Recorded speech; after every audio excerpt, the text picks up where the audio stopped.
Phineas and Ferb is an animated series from Disney, and I have a special co-host that's going to help me with this review today. Colton. And Colton has his co-host, Perry the Platypus. So we know where Perry is.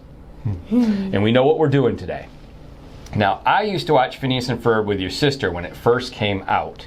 And I found it to be very entertaining because she could like it for certain things, but there's definitely some adult storytelling in there. It's not inappropriate by any means, but the storylines are very complex and the characters are very fun, and it's very enjoyable as an adult to sit and watch that. And I really like the Phineas and Ferb series in much the same way I like SpongeBob, but actually some of their plot lines were far more intricate.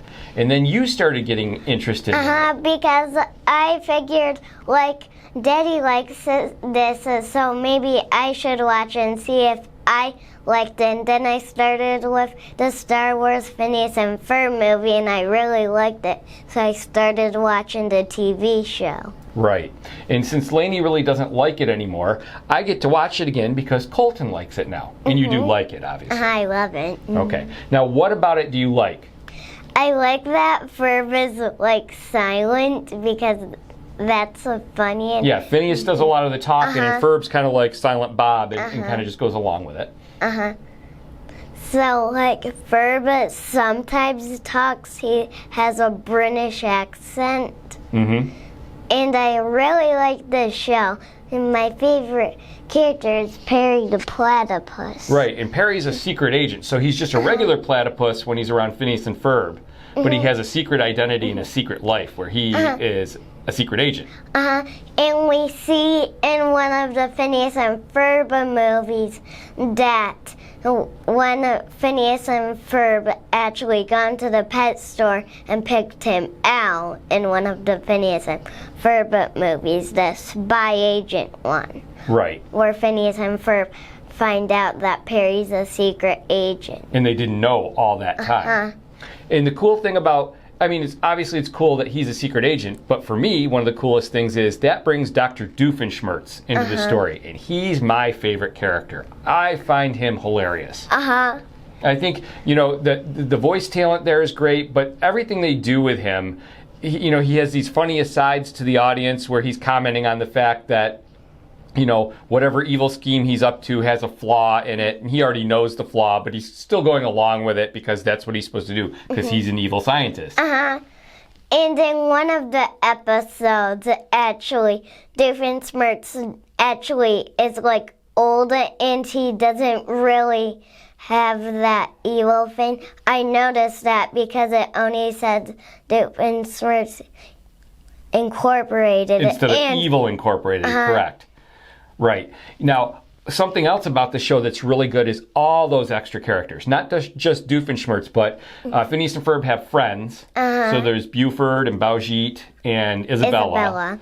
And they hang out. And then their older sister, Candace tries to bust them. Right. But every time she calls Mom, either Doofenshmirtz has a nader and it blasts the thing, or it just goes away, or it breaks. Exactly. So Candace is always trying to she's aware of what her brothers are doing. Her brothers are always concocting these extravagant inventions and doing these wild things. They made the robot copies of them. And Exactly. So they're always making something, and Candace is aware of it, and she's always trying to get her mother to see it so the boys will get in trouble. But like you said, something always happens to where when she gets Mom out there, things look normal. So Mom thinks Candace is going crazy. And usually, like you said, the two storylines, Perry the Platypus's storyline ties into the boys because Doofenshmirtz has made an innator of some type.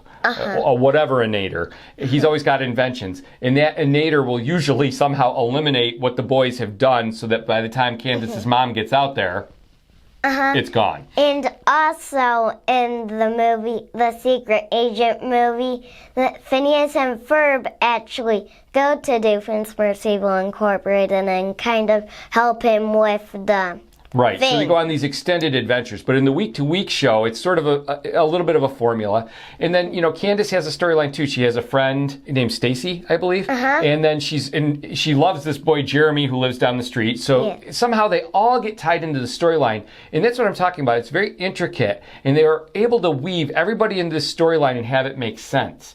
And then their father is a British guy. That's actually probably Ferb's father. And so they're kind of stepbrothers.